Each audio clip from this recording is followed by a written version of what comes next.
자, 오늘은 사랑의 눈으로 본다는 것이라고 하는 제목으로 우리가 하나님 말씀을 듣도록 하겠습니다. 여러분, 제가 오마이뉴스라고 하는 신문을 읽다가 굉장히 흥미로운 기사를 좀 읽게 됐습니다. 중국의 아이들에 관한 내용인데요. 중국에서는요, 그런 말이 있답니다. 돈으로 자식을 샀다, 이런 말들이 굉장히 많대요. 어떤 그 부부는요, 어떤 그 부모는 우리 자식은 얼마짜리입니다 라고 얘기하는 그런 경우도 있답니다. 그리고 실제로 그 자식들의 가격을 우리 한국 돈으로는 1억 원, 미국 돈으로는 우리 아이는 10만 불입니다, 뭐 이렇게 하는 부모가 있고, 우리 아이는 10,000불짜리입니다, 뭐 이렇게 얘기하는 경우가 있다는 거죠. 아니, 되게 말도 안 되죠. 우리 자식을 10만 불입니다, 10,000불입니다 이렇게 얘기한다는 것 자체가 너무 좀 이상한데요.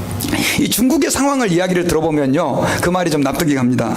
왜냐하면 이 중국의 인구가 너무 많아가지고요, 1980년 중국 공산당은 하나만 잘 기르자라고 하는 정책, 우리 한국에도 옛날에 좀 있었죠. 자식이 너무 많으니까 하나만 납시다, 그렇게 해가지고 정책을 시행하는데, 이 정책이 굉장히 무서웠던 게 뭐냐면 하나만 호적 등록을 할 수 있게 된 거예요. 출생 등록을. 그러니까 둘을 낳을 수가 없는 거예요, 등록을 안 해주니까. 근데 문제는 이제 이게 언제 동안 시행이 됐냐면 1980년도부터 시작해서 2016년도 15년 말까지 이게 시행이 됐어요. 근데 이제 너무 또 하나만 나니까 좀 문제가 될 것 같아서 2016년도에는 이제 둘까지 나올 수 있도록 그렇게 법을 바꿔줬어요. 자, 그런데 자, 여기서 문제가 있습니다. 뭐냐면 우리 한국 분들도 그렇지만 굉장히 아들을 좋아하는 그 사상들이 우리 동양인에게는 있어요. 중국 사람들도 한국 사람도. 근데 첫째 아들을 낳으면 하나만 낳아도 괜찮은데 문제는 첫째를 딸을 낳는 거예요. 그러면 어떻게 됩니까? 요즘은 딸이 굉장히 이렇게 대접을 받지만 오래전에는 안 그랬죠. 중국 사람들은 지금도 아들을 선호한다고 해요. 그러니까 이제 문제가 생기는 거죠. 그런데 그러다 보니까 이제 아들을 갖고 싶은데 아들을 가지려면 아들이 뭐가 됩니까? 둘째가 되는 거예요. 둘째가 되니까 문제가 되는 거죠. 그래서 중국 정부에서는요, 둘째를 호적 등록할 수 있는 특별한 예외를 둔 거예요. 그 예외가 뭐였냐? 벌금을 내는 거예요, 벌금을. 첫째까지는 벌금이 아닌데 둘째를 낳은 아이들은 벌금을 내야 되는데 그 벌금이 상상을 초월합니다. 미국 돈으로 10만 불이에요. 돈이 많은 사람들은 10만 불을 내야 되고, 그 다음에 너무너무 가난한 사람들은 미니멈 10,000불이에요. 근데 여러분, 중국의 그 경제를 아시죠? 중국 사람들에게 10만 불이면 얼마나 큰 돈입니까? 10,000불만 해도 굉장히 큰 돈이잖아요. 근데 그 부모들이요, 아들을 낳기 위해서 혹은 자식을 더 낳기 위해서 10만 불을 들여서 혹은 10,000불을 들여서 뭐 2만 불, 3만 불 이렇게 그 소득에 따라서 이제 차별을 뒀다고 해요.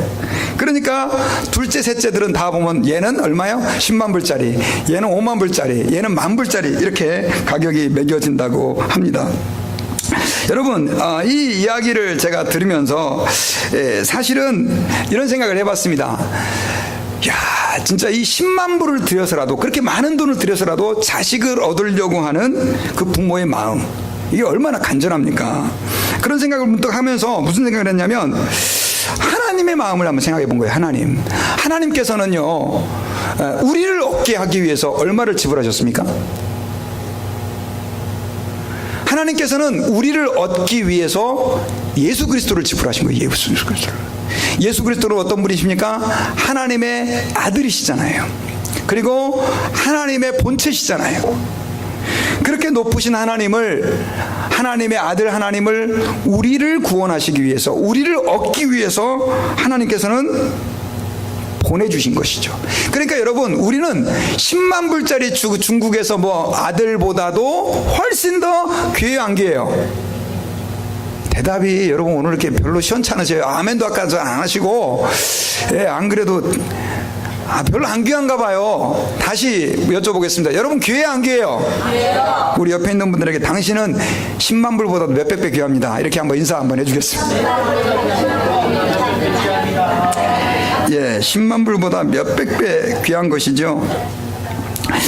여러분, 특별히 오늘 돌아온 탕자에 대한 말씀 세 번째 시간입니다. 그래서 여기서 나오는 그 돌아온 탕자에서 나오는 그 아버지는요, 사실은 하나님하고 이렇게 비교가 되는 분이에요. 사실은 우리가 하나님이 어떤 분인지를 안다는 게 사실 쉽지 않아요. 그런데 예수님께서는 하나님이 어떤 분인지 다양한 방법으로 말씀해 주셨는데, 특별히 오늘 누가복음 15장의 비유에서도 하나님이 어떤 분인가 잘 나타나는데, 오늘 우리가 이제 세 번째 시간으로 하나님이 사랑의 눈으로 우리를 보고 계시다, 하나님은 늘 사랑의 눈으로 나를 보고 계시는 분이다라고 하는 사실들을 우리가 오늘 이 말씀을 통해서 우리가 좀 발견하기를 원합니다. 여러분, 제가 이 스토리를 몇 번이나 말씀드렸는데, 둘째 아들이 아버지의 유산을 미리 받아가지고 어떻게 합니까? 결국 그것을 가지고 다 탕진해버리죠. 다 날려버리죠. 그리고 나서 이제 돼지가 먹는 쥐엄 열매라도 먹으려고 그러는데 그것마저 주는 사람이 없어서 배를 쫄쫄 굶다가 결국 어떻게 합니까? 야, 아버지의 집에 종으로 있는 게 차라리 지금 이렇게 사는 것보다 낫겠다 싶어서 결국은 이제 둘째 아들이 아버지에게로 돌아갑니다. 오늘 이 그림은 둘째 아들이 아버지에게 돌아가는 그 그림, 아버지가 환대하는 그 그림이죠. 그렇게 해서 아버지에게 돌아가는데, 이제 문제는 그 집에 형이 하나 있었어요. 형이 하나 있었는데, 그 둘째 아들이 집에 돌아와가지고 아버지가 좋은 옷을 입혀주고 좋은 신발을 입혀주고 반지까지 껴서주고 송아지를 잡아서 잔치한다는 이야기를 못 들은 거예요. 밖에 나가서 일하고 있어가지고. 그래가지고 이제 일 마치고 집에 돌아왔는데 보니까 집 멀리서부터 이 난리가 난 거예요. 사람들이 막 바글바글 모여갖고 잔치를 하고 또 막 음악이 막 울려 퍼지고 사람들이 춤을 추고, 그래가지고 그 자기 집에 있는 종을 불러가지고 그 종에게 무슨 일인지를 묻는 거예요. 야, 이게 우리 집에 지금 무슨 일이냐? 그랬을 때 그 종이 집을 나갔던 둘째 아들이 돌아와가지고 아버지가 그를 건강하게 맞이한 것에 너무 기뻐가지고 지금 송아지를 잡고 이렇게 좋은 옷을 입혀주고 큰 잔치를 벌이고 있습니다 라고 이야기를 했어요. 그러니까 첫째 아들이 야, 내 동생이 돌아왔구나 하면서 엄청나게 좋아해야 되는데 반대로 성질을 내는 거예요. 좋아하지 않고 어떻게 합니까? 화를 내면서 아예 가기도 싫은 거예요, 거기에. 그래가지고 밖에서 뻘쭘하게 그냥 이러고 있었어요. 근데 이제 아버지에게 그 형이 돌아왔다는 이야기를 듣고 아버지가 이제 형이 돌아오기를 기다리고 있는데 얘가 분명히 문 밖에 있다는 얘기 들었는데 안으로 들어오질 않는 거예요. 그래서 아버지가 이게 무슨 일인가 싶어가지고 나중에 가봤더니 밖에서 삐져가지고 혼자 그렇게 있는 거예요. 그래서 이제 아버지가 야, 왜 안 들어오고 있냐 이렇게 말했더니 이 큰 아들이 이렇게 얘기를 합니다. 아버지, 나는 몇 년 동안 수년 동안 아버지를 섬겨서 한 번도 말 안 들은 적도 없고, 그 다음 또 정말 아버지 앞에서 충실하게 신실하게 내가 일을 했는데 아니 어떻게 이렇게 아버지 재산을 갖다가 다 가가지고 창녀하고 술 이런 걸로 다 탕진해버린 이 아들이 돌아오니까 살찐 송아지를 잡아줘요? 나한테는 염소 새끼 한 마리 잡아준 적 없으면서 막 그러면서 막 화를 내는 거예요. 그때 아버지가 이렇게 얘기하죠. 야, 너는 항상 나와 함께 있었지 않냐? 그리고 내 것이 다 네 거 아니냐? 하지만 네 동생은 죽었다가 살아났으니까 야, 우리가 이게 기뻐하고 즐거워하는 것이 당연한 것이 아니냐라고 그렇게 말을 해요. 여러분, 예수님께서 이제 비유해 주신 그 이야기가, 그 긴 스토리죠. 긴 이야기가 이렇게 마무리됩니다. 여러분, 예수님께서 이 말씀을, 탕자의 비유를 하신 이유는 뭐였냐면요, 예수님께 바리새인들이 엄청나게 싫어하는 죄인들이라고 하는 사람들이 자꾸 와가지고 어떻게 합니까? 이제 예수님의 말씀을 듣고 예수님의 제자가 된다고 하니까 바리새인들이 시기질투한 거예요. 그렇게 시기질투해서 결국은 예수님께서 이 말씀을 이야기해 주신 것이죠.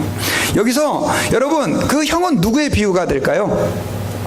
바로 그 죄인들이 돌아오는 걸 싫어했던 바리새인들이라고 말할 수 있죠. 특별히 여러분, 그래서 우리가 이 이야기에서 몇 가지 특별히 중요한 사실들을 발견할 수 있는데요.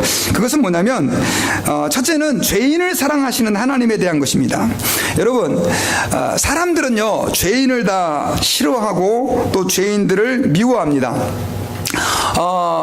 특별히 여러분 오늘 그 15장 28절에서 큰아들이 성질이 났죠. 그래서 들어가고자 하지 아니하거늘 아버지께서 나와서 권한대. 여러분 큰아들이 왜 화를 냈습니까? 화를 낸 이유는 이 둘째 아들은 죄인이라는 거예요. 그리고 파렴치한 짓을 했기 때문에 아버지가 저 죄인을 용납한다는 것 자체가 기분이 나쁜 거예요. 아버지가 왔으면은 몽댕이를 가지고 이 자식이 이럴 수 있냐라고 몇 대 패줘야 좀 자기가 마음이 편할 텐데, 이 첫째 아들이 생각할 때 이 아버지가 어떻게 합니까? 정당하지 않다고 생각을 한 것이죠. 쉽게 말하면 아버지를 잘 모르는 겁니다. 여러분 많은 사람들이 우리 하나님을 생각할 때도 그렇게 생각하는 분들이 많이 계세요.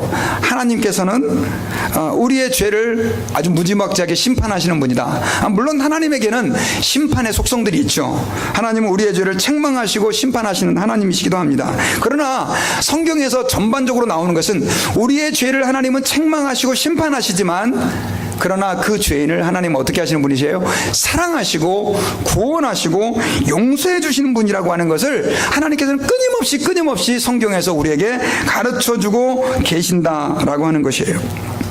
여러분 오늘 본문에 나오는 둘째 아들은 어떤 사람입니까? 죄인이었어요. 죄인이었는데 아버지는 그 죄인을 어떻게 했습니까? 사랑했어요. 마찬가지로 하나님은요 죄인된 우리를 사랑하시는 하나님이에요. 그래서 저는 이것을 이렇게 표현하고 싶어요. 하나님은 우리를 사랑하셔서 눈에 콩깍지가 끼셨다. 제가 그림으로 가져왔어요. 눈에 콩깍지가 꼈다. 여러분 제가 이게 찾아봤어요. 이게 무슨 뜻일까? 콩깍지가 꼈다는 말이. 근데 요즘에는 그런 일이 별로 없잖아요. 근데 옛날에 콩을 이렇게 농사지어서 kov질을 벗기고 나면 콩껍질이 이렇게 돌아다니는데 그 껍질이 굉장히 얇았대요. 그래가지고 잘못해가지고 그게 눈에 들어가는 일이 생겼다는 거예요. 콩껍질이 여러분 눈에 들어가면 어떻게 됩니까? 잘 안 보이죠. 그래가지고 막 이렇게 잘못된 판단도 하고. 여러분 제가 하나님께 굉장히 죄송한데, 제가 이 말씀을 준비하면서 이런 생각을 하는 게, 우리 하나님께서는 마치 눈에 콩깍지가 끼신 것처럼 우리를 사랑하신다는 거예요. 여러분 우리가 흔히 콩깍지가 꼈다 그러면 이렇게 얘기를 하죠. 도저히 저 남자는 시원찮은 정말 사랑할 건덕지가 하나도 없는데 우리 딸이 그 남자를 너무 좋아하는 거예요. 나는 하는 짓마다 마음에 안 드는데 딸은 좋아해요. 그럴 때 뭐라 그러죠? 콩깍지가 꼈다 그러죠. 아들이 여자애가 있는데 내가 볼 때 하나도 예쁜 게 아닌데 저런 거는 어디다 갖다 트럭으로 갖다 줘도 별로 안 좋아할 것 같은데 이 세상에서 가장 예쁘다고 말하는 거죠. 뭐라 그럽니까? 콩깍지가 꼈다 그러죠. 여러분 우리가 하나님 앞에 사랑받을 만한 존재인가요? 아니죠. 대답이 별로 없으시네요. 사랑받을 만하신가요? 저는 진짜 하나님 앞에 설 때마다 도저히 우리는 하나님 앞에 사랑받을 만한 존재가 아니라는 것입니다. 오히려 하나님의 매를 맞아야 마땅한 그 둘째 아들이 돌아왔을 때 그 첫째가 한 말이 맞는 거예요. 아버지한테 매를 맞아야 당연한 거예요. 네 자식아 이럴 수 있어? 그래 그거 봐라. 내 말 안 듣고 재산 다 빼가지고 가가지고 이따구로 써버리고 야야 꺼져 빨리 꺼져. 이렇게 하는 게 당연한 거예요. 그런데 아버지는 그 죄인을, 그 둘째 아들을 어떻게 했습니까? 사랑했어요. 왜요? 눈에 콩깍지가 꼈으니까. 너무 사랑스러운 거예요. 그렇게 말을, 그렇게 사고를 치고 그렇게 문제를 일으켜도. 여러분 사랑하면 그렇잖아요. 침 흘리는 것도 멋있어 보이고 방귀 뀌는 소리도 귀여워 보이고 그 냄새도 향기로워 보이죠. 경험이 없으신가요? 여러분 하나님은 우리를 그렇게 사랑하십니다. 여러분들의 죄와 허물, 부족한 것들 하나님이 다 알고 계십니다. 그래서 그 모든 허물들이 하나님과 우리와의 관계를 파괴하니까 하나님이 독생자 예수님을 보내서 우리의 모든 죄를 예수님에게 담당시키신 거예요. 여러분 로마서 5장 8절에 우리 같이 한번 읽어봅시다. 시작. 우리가 아직 죄인 되었을 때 그리스도께서 우리를 위하여 죽으심으로 하나님께서 우리에게 대한 자기의 사랑을 확증하셨느니라. 여러분 하나님이 우리를 위해서 예수님을 보내주셨는데 언제 예수님을 보내주셨다고요? 우리가 아직 죄인 되었을 때. 우리가 예수 잘 믿고 교회 나가서 열심히 헌신하고 11조도 잘 드리고 하나님께 예배도 막 찬양도 열심히 목이 터져라고 부르고 막 마음을 다하고 하나님을 사랑하고 기도하고, 그때 우리를 위해 예수님을 보내주신 게 아니고 우리가 아직 언제요? 죄인 되었을 때. 죄인 되었을 때가 어떻습니까? 맨날 술에 취해가지고 세워라 내워라 그러고 있고 방탕하게 살고 하나님이 어딨냐 그러고 이 세상에서 천상천하 유아독전 오직 나밖에 없고 그렇게 살아가고 있을 때 하나님이 우리를 사랑하셨다고요. 그리고 우리의 그 죄를 용서해 주시기 위하여 예수 그리스도를 보내주셨다고요. 이게 뭐냐? 복음이에요. 복음. 여러분, 기독교를 왜 사랑의 종교라고 말하는 줄 아십니까?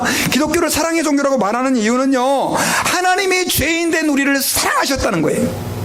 사랑받을 만한 자격을 갖추고 있어서 사랑한 게 아니라 사랑받을 만한 자격이 없었던 우리를 하나님이 사랑해 주셨다는 거예요.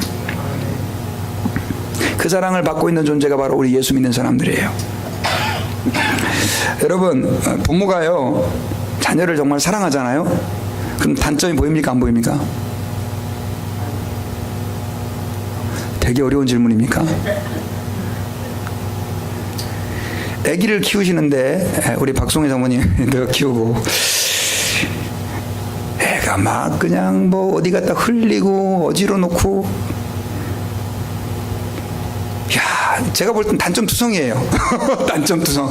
뭐 치우지도 못하고 지 혼자 뭐 똥을 잘 쌀 줄 아나 아무데나 삐직삐직 싸죠. 흘려놓죠. 그래도 엄마는 너 왜 이게 문제야, 너 이게 문제야, 너 이게 문제야, 너 이게 문제야, 너 이게 문제야, 그렇게 생각합니까?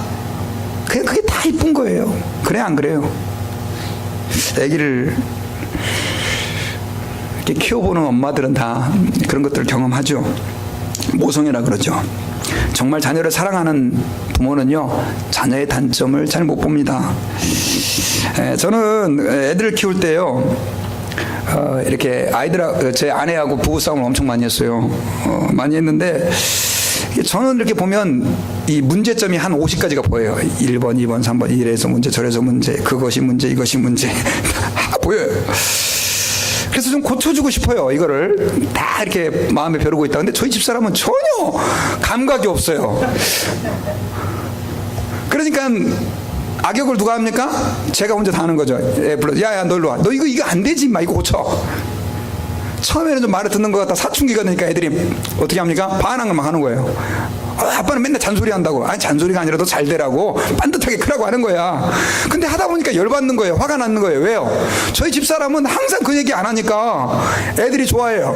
왜냐면 잔소리 안 하니까. 근데 저는 혼자 나쁜 악역을 다 해야 되는 거예요. 갑자기 억울한 거예요. 그러니까 저희 집사람한테 당신이 가서 좀 얘기하라고. 당신이 가서 좀 얘기하지 왜 맨날 악역을 나 혼자 해야 되냐고. 그래가지고 많이 다투고 싸운 적이 있었어요. 지금도 우리 애들은 저보다 저희 엄마를, 저희 집사람을 훨씬 좋아합니다. 그런데 나중에 이제 애들이 크고 나서 제가 생각해 보니까, 야, 이게 옳은 게 아니라는 생각을 한 거예요. 야, 진짜 내가 아이들을 사랑한 게 아니구나. 내 기준의 아이들을 맞추려고 했지. 체면이 있는데, 그래도 내 체면이 있는데 내가 목사인데 니네 야 좀 이렇게 커야 되지 않겠냐라고 하는 것이지, 그 아이를 진짜 있는 그대로 제가 사랑한 것 같지 않아요. 그런 생각을 뒤늦게 한 거예요. 그래서 요즘에는 제가 웬만하면 이렇게 보여도요, 그냥 이렇게 넘어갑니다. 그냥 뭐 그게 말 그대로 사람을 죽이는 일이라든가 도둑질을 한다든가 이렇게 큰 범죄가 아니면 그냥 이렇게 웬만하면 넘어가지고 용납해 주려고 제가 애를 써요. 여러분, 그러면서 제가 깨달은 게 있어요. 뭐냐면 사랑은요, 허물을 덮어주는 거예요. 여러분, 그 사랑을 하나님께서 우리에게 보여주신 거예요. 여러분, 우리가 잘못한 거 하나님이 다 알고 하나님께서 그때마다 책망하셨다면, 그때마다 우리를 한 대씩만 때리셨다면, 많이도 아니에요. 몇 대? 한 대만 때리셨다면 여기 살아계실 분들이 계세요, 안 계세요? 없어요. 하나님이 마치 안 계시는 것처럼 가만히 있는 거예요. 그러니까 어떤 사람들은 하나님이 가만히 계시니까 그냥 죄를 지어도 되나 보다 하고 계속 죄를 짓는 분들이 계세요. 죄송한데 그러다 진짜 하나님 화나면 나중에 매를 한번 들 때가 있어요. 그때는요, 재산이 다 날아가고 병원에 들어 누워야 될 때도 있고요. 그럴 때가 있어요. 그러니까 우리는 하나님께 범죄하면 늘 와서 회개해야 되죠. 여러분, 하나님은요, 우리의 잘못을 알고도 어떤 때는 못 본 채 하세요. 그 죄를 용납해서가 아니에요. 우리를 어떻게 하시기 때문에? 사랑하시기 때문에 그렇다라고 하는 것입니다. 여러분, 지난주에 애매한 판결이 있었습니다. 어떤 주부가요 4층에서 떨어져서 죽었습니다. 근데 알고 보니까 이 주부가 남편에게 엄청나게 매를 맞는 거예요. 그날도 남편이 아내를 막 때리는데 실제로 그랬는지 의처증이 있었는지 모르겠지만 이 부인이 바람핀다고 남편이 막 그렇게 폭행을 하는데 나중에는 이제 남편이 너무 때리니까 이 부인이 화장실로 도망을 갑니다. 화장실로 도망을 가는데 문제는 화장실 문을 부시고 계속해서 들어와서 이 아내를 때리려고 그러는 거예요. 그러니까 어떻게 합니까? 부인이 급한 마음에 화장실 창문을 열고 뛰어내린 거예요. 그래가지고 어떻게 해요? 죽고 말았어요. 그렇게 해가지고 이제 그게 재판이 이제 벌어지게 됐는데 그 재판에서 판사가 어떻게 판결했냐면 남편이 그 여자가 죽게 만드는 데 대해서 책임이 없다 이렇게 판결을 내린 거예요. 그러니까 이제 시민들의 반응이 두 가지로 나눠진 거죠. 여러분들은 어떻게 생각하세요? 책임이 없나요? 있어요? 예, 법이라고 하는 것은 냉정하고 공정해야 되는데 저는 있는 것 같아요. 너무너무 안타까워요. 근데 그 판결에 대한 기사가 신문에 실리고 나서 거기에 이제 사람들의 반응이 이렇게 댓글이 실렸는데 그 댓글 가운데 이런 댓글이 있어요. 판사 당신의 딸이 그 일을 당했다. 그럼 그렇게 판결하겠냐고. 그런 얘기를 사람들이 써놓은 거예요. 여러분 남편이 뭐 아내를 때릴 이유들이 여러 가지가 있겠죠. 근데 저는 이렇게 생각해요. 왜 남편이 아내를 이렇게 때렸을까? 아내를 길들이기 위해서 그러지 않았나. 여러분 아주 잘못된 것입니다. 하나님 아버지 앞에서요 진정한 사랑이라고 하는 것은 그렇게 길들이는 게 아니에요. 사랑이라고 하는 것은 그 단점과 부족한 부분, 연약한 부분들을 품고 그냥 사랑해 주는 겁니다. 그게 사랑입니다. 많은 사람들이 그 사랑을 잘 모르는 거예요. 그래서 내가 원하는 방식대로 고치려고 하는 것을 사랑이라고, 사람들을 길들이는 것을 정의로운 거라고 착각하는 사람들이 있습니다. 여러분, 복음은 그거하고 상관이 없어요. 복음은 죄인들을 사랑하시는 하나님의 사랑이다라고 하는 것입니다. 그래서 성경에서는 우리에게 뭐라고 얘기합니까? 우리가 아직 죄인 되었을 때 그리스도께서 우리를 위하여 죽으심으로 하나님께서 우리에게 대한 자기의 사랑을 확증하셨느니라. 그래서 우리 예수 믿는 사람들 가운데요, 어떤 분들은 아직도 사랑이 안 돼, 잘. 그런 분들의 특징은요, 딱 하나입니다. 아직까지 우리를 진정으로 사랑하시는 하나님의 사랑을 경험을 한 거예요, 못 한 거예요? 못 한 거예요. 은혜를 더 받으셔야 돼. 방언했다고요? 죄송했는데 그거하고 상관없어요. 옛날에 나는 엄청 은혜 받아가지고 막 교회 가는 게 너무 기뻤다. 죄송한데 그거하고 상관없어요. 정말 나 같은 죄인을 하나님이 있는 그대로 받아주셨다. 그걸 여러분들이 마음속 깊이 느끼는 거예요. 체험하는 거예요. 경험하는 거예요. 그게 복음이에요. 그걸 경험할 때 어떻게 됩니까? 우리도 그렇게 너그러워지는 거예요. 우리도 그렇게 다른 사람을 어떻게 할 수 있게 됩니까? 용납하고 죄인을 포용할 수 있게 되는 것이죠. 여러분, 제가 여러분들에게 여쭤볼게요. 둘째 아들이 만약에 이제 아버지가 됐어요. 아버지가 됐는데 애를 둘을 낳았는데 또 똑같이 자기 아들이 똑같이 그 짓을 해요. 그 둘째 아들이 어떻게 했을까요? 돌아온 탕자가 또 돌아왔을 때 자기 아버지처럼 똑같이 했겠죠. 왜? 내가 그걸 경험했으니까. 첫째 아들이 아버지가 됐어요. 근데 자기 아들이 그 짓을 딱 했어요. 어떻게 했을까요? 너 꺼져. 너 보기 싫어. 여러분, 이건 뭐냐면 은혜를 경험한 사람이 은혜로울 수 있는 거예요. 저는 여러분들에게 은혜로우라고 말하고 싶지 않습니다. 은혜를 경험하십시오. 하나님의 그 은혜를 누리십시오. 체험하십시오. 그다음 두 번째로 여러분, 오늘 말씀을 통해서 하나님께서 우리에게 가르쳐 주시는 중요한 경우는요, 하나님은 장점 하나만 보시는 하나님이라는 것입니다. 여러분, 아버지는 누가복음 15장 32절에서 27절에서 동생이, 큰아들이 당신의 동생이 돌아왔으면 당신의 아버지가 건강한 그를 다시 맞아들이게 됨으로 인하여 살찐 송아지를 잡으셨나. 이건 종이 하는 얘기죠. 이 종이 그 아버지도 뭐라고 얘기했냐면, 당신의 동생이 돌아왔으니 당신의 아버지가 건강한 그를 다시 맞아들이게 됨으로 인하여 살찐 송아지를 잡았나이다. 살찐 송아지를 왜 잡았죠? 건강한 그를 맞아들이게 됨으로. 여러분, 둘째 아들이 회개하는 마음으로 돌아올 때 아주 인삼 한 박스 사가지고 왔습니까? 돈을 갖다 어디서 좀 이렇게 모아가지고 아버지께 보상하려고 가져왔습니까? 아무것도 안 갖고 왔어요. 대신 거짓 차림으로 왔어요. 거짓 차림으로. 아무것도 안 갖고 왔어요. 근데 아버지는 감사했어요. 뭐 때문에 감사했습니까? 그가 건강하게 돌아오는 것 때문에. 32절을 보면요, 이 내 동생은 죽었다가 살아났으며 내가 잃었다가 얻었기로 우리가 즐거워하고 기뻐하는 것이 마땅하다 하니라. 아버지가 여기서는 또 뭘 보냐면요, 네 둘째 동생 이 탕자는 죽었다가 살아났다, 잃었다가 얻었다. 그러니까 뭐예요? 뭘 가져와서가 아니라 이 아이가 살아있다는 것 하나만으로 그 아버지는 기뻐하는 것이 당연하죠.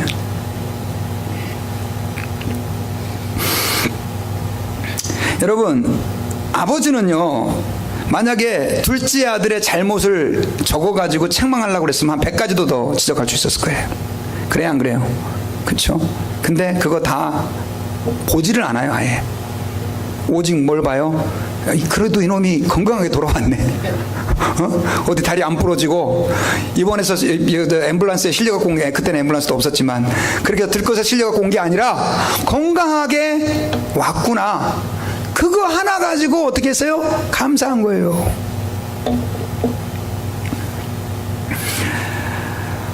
여러분,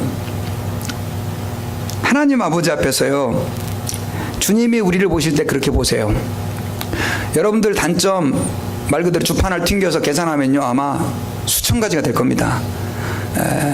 제가 만약에 여러분들의 단점을 한 10가지 찾아낼 수 있으면 하나님은 여러분들의 단점을 한 1000가지 찾아낼 거예요. 왜요? 하나님은 중심을 보시니까. 여러분들 생각으로 범죄하는 것까지 하나님 다 알거든요. 그러니 얼마나 단점이 많이 보이겠냐고요.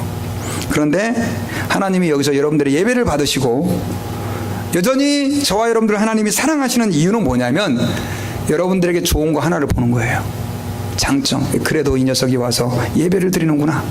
그래도 나를 사랑한다고 나에게 와서 회개하는구나. 그거 하나만 보는 거예요, 하나님이. 그래도 예수 그리스도를 믿고 있구나.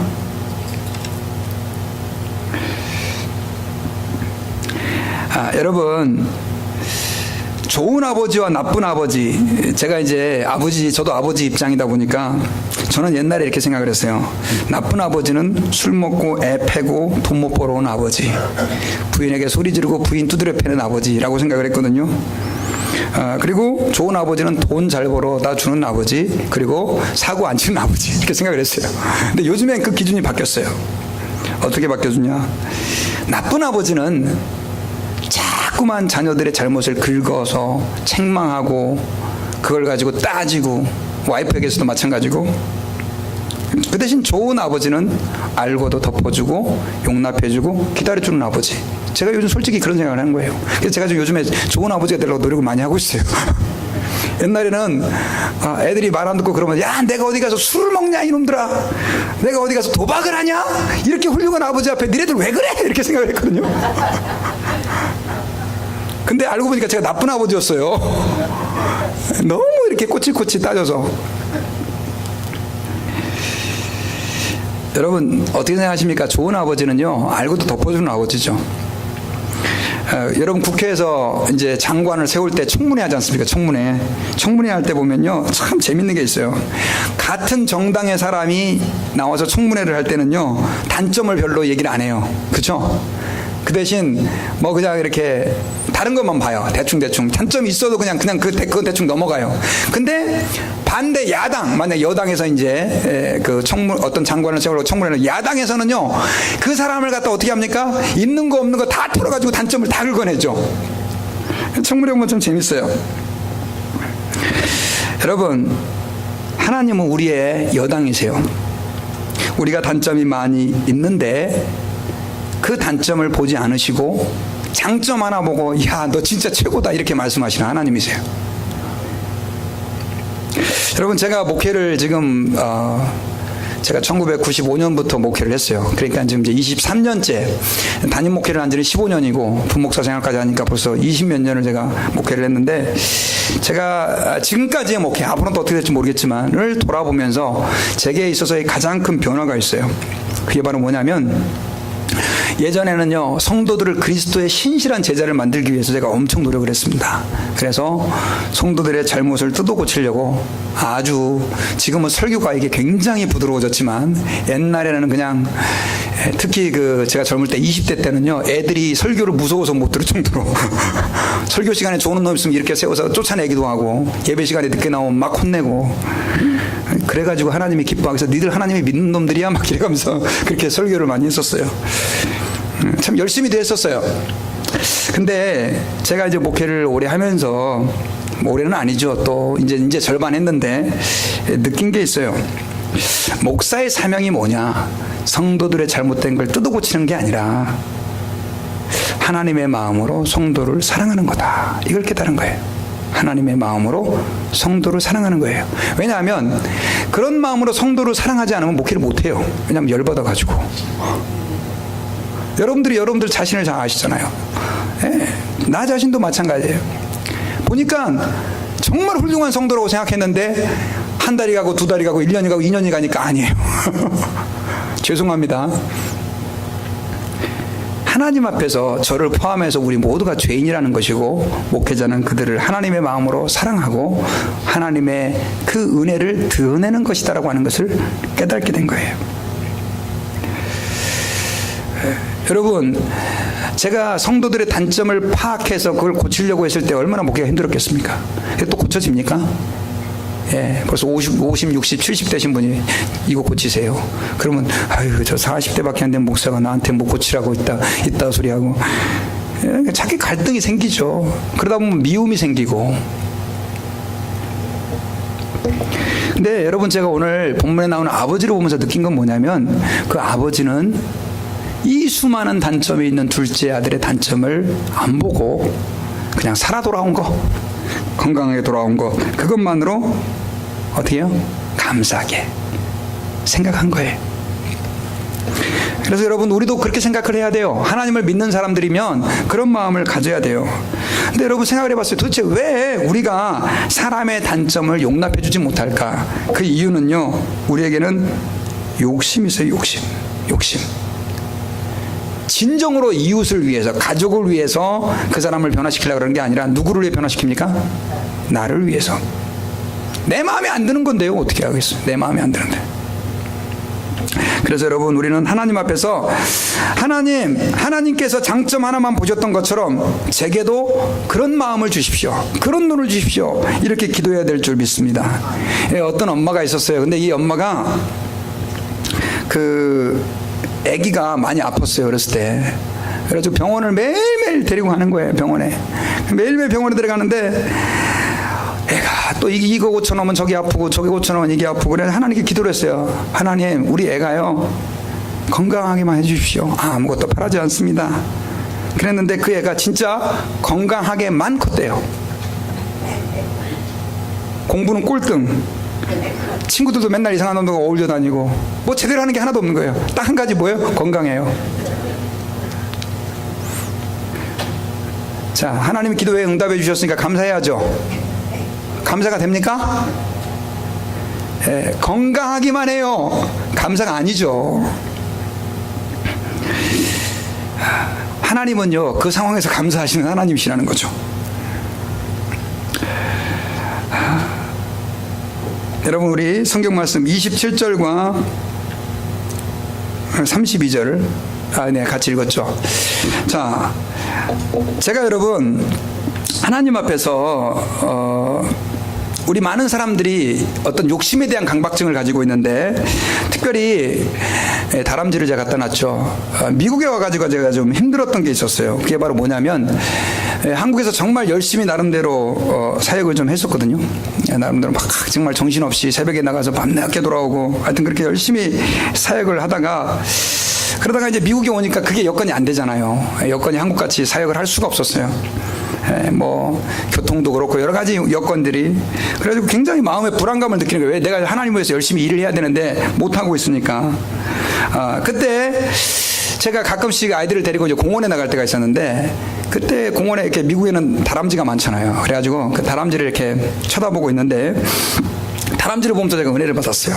왜 은혜를 받았냐면, 이 다람쥐는 세상에서 태어나서 죽을 때까지 하는 일이 뭡니까? 나무 기어 올라내리고 도토리 땅에다 묻었다가 캐가지고 오고, 지금도 저희 집 지붕에는 도토리 떨어지는 소리, 다람쥐가 기어다니는 소리가 들립니다. 근데 다람쥐를 쳐다보고 있는데 기분이 좋아요.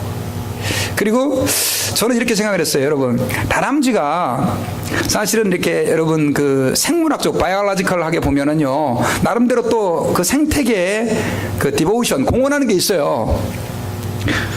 근데 이 다람쥐는 평생 별로 하는 일 없이 지 먹을 것만 먹다가 죽는데, 하나님이 이 다람쥐를 기뻐하실까요? 여러분 어떻게 생각하세요?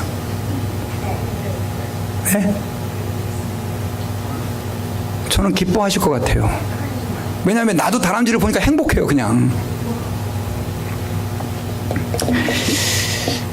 하나님은, 여러분, 이 다람쥐가 뭔 일을 해서 기쁜 게 아니라 그냥 다람쥐 자체가 기쁜 거죠.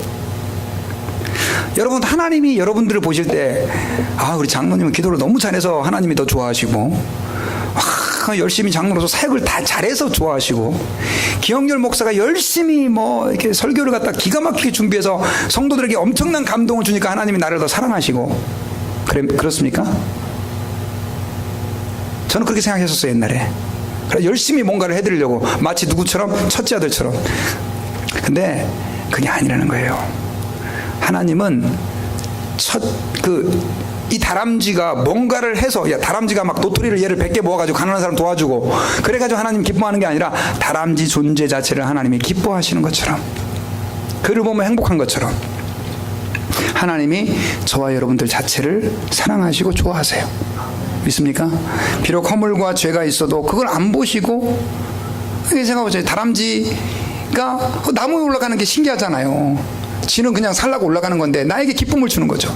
마찬가지로 우리의 작은 하나님 앞에서의 어떤 행동 하나도 하나님이 기쁘게 보고 계신다는 사실을 기억하시고 그 하나님을 신뢰하시기를 주의 이름으로 축원합니다. 그러므로 여러분, 이 은혜를 아는 사람들은 다른 사람들에게 너무 많이 기대하면 안 돼요. 사랑은 기대하는 게 아니라 존재 자체를 사랑하는 것입니다. 여러분, 여러분들의 아내를 사랑하고 여러분들의 남편을 사랑하는 거요. 목사님, 우리 아내는요, 우리가 아니고 제 아내는, 미국에서 헷갈리죠? 제 아내는 진짜 음식을 잘해요. 그래서 제가 사랑해요. 문제 있는 사람들이에요. 제 아내는요, 너무 예뻐요. 그래서 사랑해요. 안 예쁘면 어떻게 할 건데요? 나이가 들어가고 주름 생기고 못생겨지고 배 나오면 어떻게 할 거예요? 어느 날 가서 저 대장금의 그 누구처럼, 장금이처럼 입맛을 잃어버렸고 음식을 못하면 버릴 거예요? 그때는 안 사랑할 거예요? 자녀들도 마찬가지죠. 자녀들을 사랑할 때, 내 자녀는 공부를 너무 잘해서 사랑해요.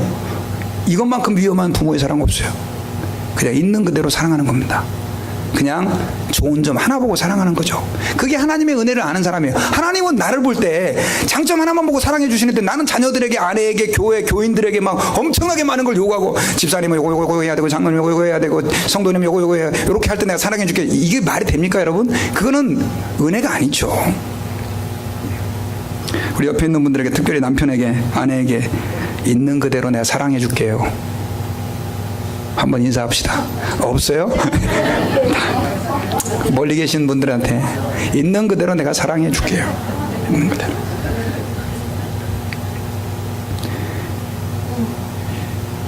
제가 집사람하고 같이 이렇게, 집사람이 요즘에 무슨 연애 프로그램을 좋아해갖고 그 제목이 생각이 안 나요. 저한테 보라고 보여준 그 프로그램인데, 남편이, 그 부인이 루게릭병에 걸려가지고 까딱 못하는 그런 부인이 있었거든요. 근데 이제 처음에는 몸을 잘 움직이다가 나중에는 눈 하나밖에 깜빡을 못하는데, 그 남편이 그 눈 하나 깜빡거리는 그 부인을 그렇게 지극정성으로 수종을 드는 거예요. 저보고 보라고 그걸 보여줬어요. 왜 보여줬겠어요? 뭔가 저희가 있는 것 같은데.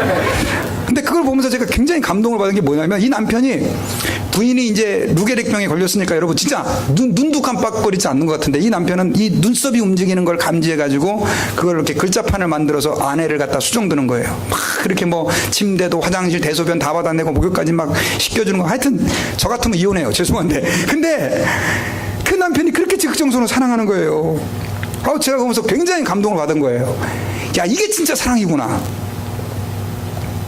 뭔가를 잘해서 사랑하는 게 아니라 이게 하나님 사랑이구나. 야, 이 사람 진짜 하나님 닮은, 그 사람이 믿는 사람인지 잘 모르겠는데요, 그게 하나님의 사랑이다라고 하는 것입니다. 마지막으로요, 오늘 본문을 통해서 우리에게 하나님께서 주시는 또 중요한 교훈은 뭐냐면, 죄인들을 향한 우리의 자세예요.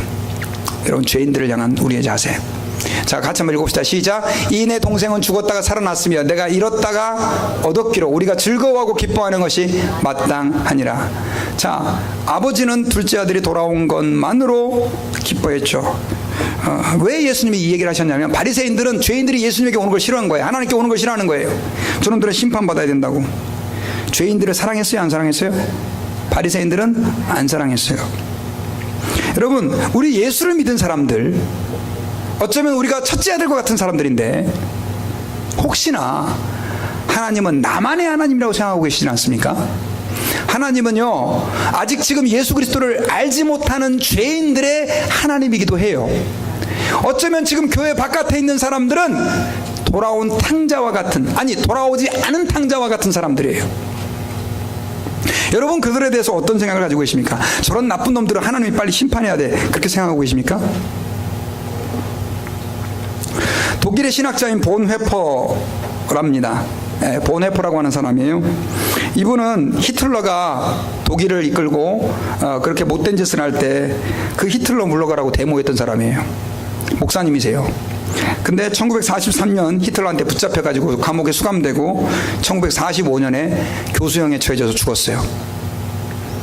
이분은 정말로 히틀러를 위해서 열심히 싸웠던 분이에요. 저 히틀러 나쁜 놈, 저놈을 저지시켜야 된다고, 막아야 된다고. 근데 그가 죽기 전에 꿈을 꾸게 됐어요. 어떤 꿈을 꾸게 됐냐면, 히틀러가 하나님의 심판대 앞에서 심판받기 전에 절규하는 그 꿈을 꿨다고 합니다. 그러면서 뭐라고 그랬냐면, 히틀러가 왜 내가 살아있을 때 아무도 나에게 이 심판에 대해서 얘기해 주지 않았는지 모르겠다라고, 하나님 이 심판이 너무 내게 가혹합니다, 그렇게 절규하는 히틀러의 그 환상을 꿈에 본 거예요. 그리고 나서 마지막에 이 본회퍼가 죽기 전에 내가 히틀러를 제거하려고 했던 것보다 그에게 복음을 전했어야 하는데 하면서 죽었다는 거예요. 제가 여러분 무슨 얘기를 하고 싶냐? 여러분, 김정은이 나쁜 놈이죠? 대답이 없으시네요. 제가 볼 땐 히틀러가 더 나쁜 놈이에요, 김정은보다. 저도 김정은 싫어해요. 근데 여러분, 김정은이가 회개하고 주 앞에 돌아오기를 기도하고 계십니까? 그냥 욕만 하십니까? 좀 가깝게 합시다. 트럼프, 이런 나쁜 놈, 이민 다 지금 맞고 말이야, 이렇게 못된 짓 하고. 저도 할 말이 없어요. 제가 그랬잖아요. 저도 트럼프 찍은 사람이라고. 뭐 예상은 했지만 상당히 힘드네요. 근데 위에서 기도해 줘야 됩니다. 요즘 또 이제 광주, 한국의 그 민주화 운동이 다시 그 택시 운전사 그거 한번 보셔요, 여러분. 영화 저도 보고 왔는데, 보는데 택시 운전사 보다가 전두환이, 죄송합니다, 전두환 씨 좋아하는 분 안 계시죠, 여기요? 전두환 씨 이놈 빨리 잡아다가 사형시켜야 되겠다, 그런 생각 막 한 거예요. 막 마음에 막 이런 마음이 생겨요. 근데 여러분, 그 전두환과 함께 쿠데타를 일으켰던 노태우, 그분이 지금 병상에 있는데, 그분이 딸의 전도를 받고 예수 믿은 거 아십니까? 예수 믿었어요. 어떻게 살고 있는지 잘은 모르지만 저는 그게 기뻐요. 할 수만 했다면 사람들 앞에 진실한 마음으로 회개까지 했으면 좋겠는데, 전두환 씨도 회개하고 돌아와야 돼요. 트럼프도 마찬가지고 김정은이도 마찬가지고 그 어떤 이 세상의 악의 세력도 회개하고 돌아와야 될 줄 믿습니다. 그게 하나님 마음이에요. 좀 가깝게 볼까요? 여러분들 주변에서 여러분들 괴롭히는 사람 있죠. 하나님 저 인간 왜 심판하지 않습니까? 아유 좀 교통사고 나가지고 저 쓸어버리시든지 암 걸렸고 빨리 걷어가시든지. 누구의 마음이에요? 첫째 아들의 마음이에요? 아버지의 마음이에요? 첫째 아들의 마음이죠. 첫째 아들의 마음. 여러분 우리 예수 믿는 사람이 그런 마음 품으면 안 돼요. 우리 예수 믿는 사람들은 물론 하나님은 심판하신 하나님이에요. 정말 나쁜 놈들은요 하나님이 여러분들이 그렇게 안 해도 다 심판하세요. 심판해달라는 기도는 별로 할 필요가 없어요. 죄송한데 회개하게 해달라고 기도하세요. 같이 그렇게 해야 될 줄 믿습니다. 여러분 우리는 늘 악한 사람들과 함께 살아갑니다. 어떤 사람은 가족이 우리를 힘들게 할 수도 있어요. 그리고 또 어떤 사람은 교회 안에서 나를 힘들게 하는 사람이, 우리 교회는 없겠지만 또 어떤 사람은 직장에서 여러분들을 고통스럽게 하는 사람들이 있습니다. 여러분 우리는 그들을 위해서 어떻게 해야 됩니까? 기도해야 되고 그들이 정말로 주 앞에 돌아오기를 진실한 마음으로, 아버지의 마음으로 어떻게 해요? 기도해야 돼요. 말씀의 결론을 맺겠습니다. 오늘 본문에 나타난 아버지는요 전혀 상식적이지 않은 아버지예요. 그렇게 말도 안 되는 행동을 한 둘째 아들을 그 아버지는 건강하다는 거 하나, 살아 돌아온다는 거 하나로 기뻐하고 잔치를 연 아버지. 그 아버지가 바로 누구냐? 우리 하나님이세요. 우리 하나님은 이미 그 사랑으로 우리를 사랑하고 있어요. 우리는 그 하나님의 사랑을 더 깊이 체험하고 발견하고 깨달아야 돼요. 거기에서 하나님의 사랑과 능력이 나타나는 줄 믿습니다. 그리고 죄인을 사랑하시는 그 하나님의 마음을, 죄인을 안타깝게 여기시는 그 하나님의 마음을 우리도 가져야 될 줄 믿습니다. 기도하겠습니다.